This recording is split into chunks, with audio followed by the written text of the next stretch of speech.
Well, that game is over. One thing we can all agree on is that Arizona looked a lot like Colorado did last year, which is exactly what I said when I made my video, is that this Arizona team is exactly like Colorado was last year. Couldn't call it, didn't know what was going to happen, but that wasn't great. However, Colorado came out, took care of business. They came out with their UCF game plan. They realized that playing complementary football and running the football is the way to go. Well, not the whole time. The most time they thought that running the football was the way to go. Listen, at halftime, we had more running plays than we did pass plays, and that is a success. So shout out to the Colorado Buffaloes for coming out and taking care of business. I will stand very firmly on what I said before. This team reminds me very much of the 5-7, 8-4 Texas Longhorns when Sark first came to Texas. I don't know who's showing up. I don't know what's going to happen. I'm not sure which team I'm going to get, but when they look good, they look good. And when they don't, they simply just don't. And so listen, they got the win. That's really all that matters. So let me just get into the video.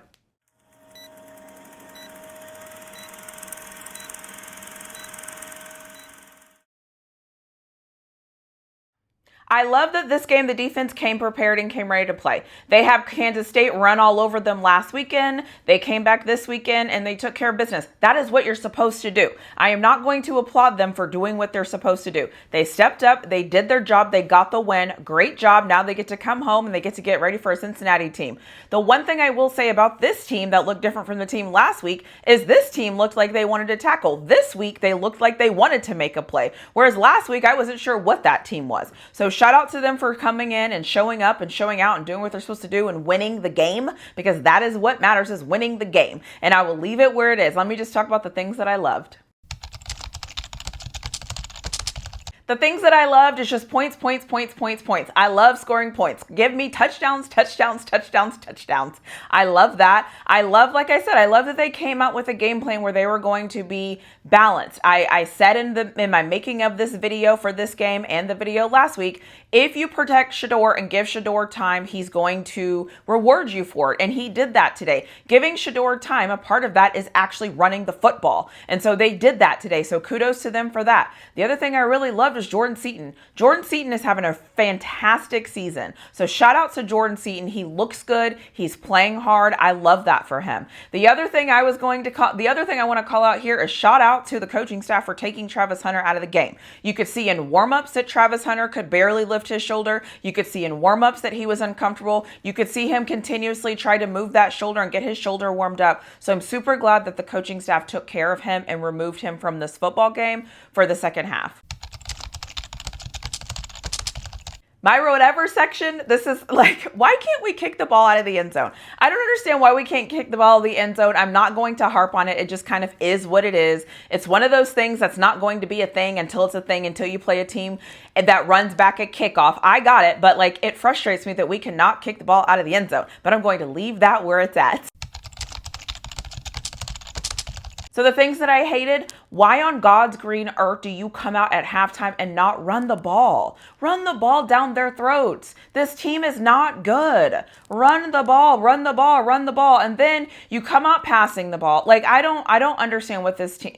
Some of the things this team does doesn't make any sense. And you know what? I'm not even going to waste my time ranting and raving about why it's bad. But I will just simply say, I'm not going to accept something in a win that I would not accept in a loss. And the way that this team does not run the football when it makes so much sense to run the football will never make sense to me. If you're trying to pad Shedeur's stats and he's throwing interceptions, you are actually doing yourself a disservice. Run the ball, Colorado. Run the ball, Colorado. Run the ball, Colorado. That is football. This is football. Run a 101. I will get off this soapbox. I also hated that I was supposed to be seeing T-Mac versus Travis Hunter in this game. I called it at the end of my video before I knew Travis Hunter was hurt. I knew that wasn't going to happen. What I wasn't prepared for is for T-Mac just to like not be in this game. So it just kind of is what it is. I gave him credit. I was like, he's going to be who is going to be, blah, blah, blah. He wasn't that. He wasn't anything. That never showed up. It never mattered. The other thing I want to say here, because I don't want to get on the soapbox about the coaching, because they're going to play call how they're going to play call. They're going to make excuses for this fan base, and the fan base is going to eat up these play calling decisions, although they're absolutely terrible decisions, and we would not accept their play calling in any other situation for any other football team, but I will let that go, is why are we in a hurry up offense when we were up 31-7? We were up 31-7 and we went to a hurry up offense.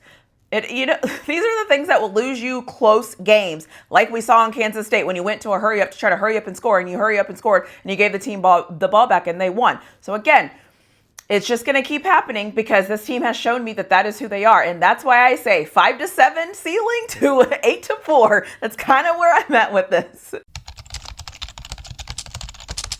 Some of like random things, the telecast was really bad. I don't know about you all, but I could actually hear some of the conversations that were happening on the field. I could sometimes hear the play call. The audio was messed up. It was kind of weird. The other thing, I'm just going to say whatever. I'm going to throw this out here because we all know I absolutely hate the refs. The refs coming together and huddling and talking about it and figuring out and then talking about it and then figuring out and then walking away, then not figuring, they are impacting the flow of these games. I wish the refs would make a decision, stick to the decision, and let's move on. But the more you talk and linger and talk and try to figure out and do all these things, it ruins the game being able to flow. So I wish these coaches, you could tell who I'm annoyed with. I wish these refs would stop all of this huddling and just make the call. Whatever the call is, make the call and let's move on. Like I said, they won the game. So when you win the game, you get to win the game, you get to celebrate, and you get to think about all the things you did right, and you get to go home, and now you get to host Cincinnati. And I'll talk about that at a later time. But you won the game, and all you want to do is win sometimes. They're 5-2. They're right where they want to be in the Big 12. I think the Big 12 is going to be one of those interesting things right now that's going to depend on who you lose to and who you win to and different things like that. So Colorado is right where they want to be. Do I think they need to run the ball more? Absolutely. Do I think their lack of running the ball is going to come back to haunt them eventually? Yes, because it keeps showing up in games.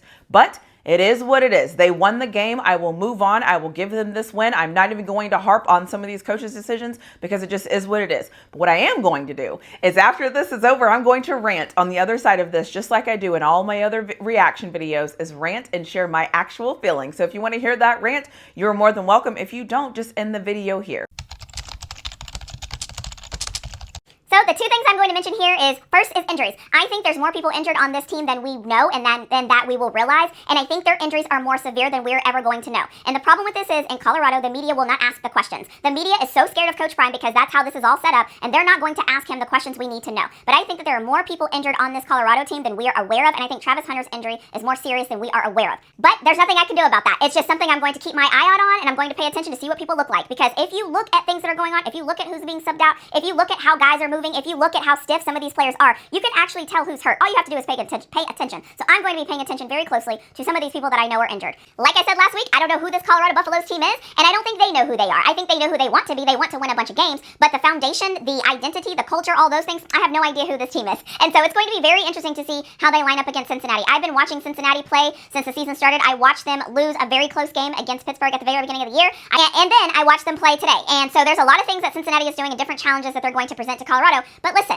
at the end of the day, they got the win. Are there some things that I hope that they clean up? Yes, but these are the same things I've been hoping they've cleaned up, that they would clean up since week 1. And so now we're in whatever week this is, week 7, week 8, whatever game this is, and they are showing me they're not going to fix those things. They're not going to clean those things up. They're just going to put Band-Aids on it and make it look like. You're going to throw little short routes and make it look like. We're going to continue to put Shador in harm's way for I don't know why, but that's just what we're going to do. So if that's what we're going to do, it is what it is, and I'm just going to sit here and cheer for them and hope they win and hope this thing continues. So I'll just end this video here, and let's just see what happens next week.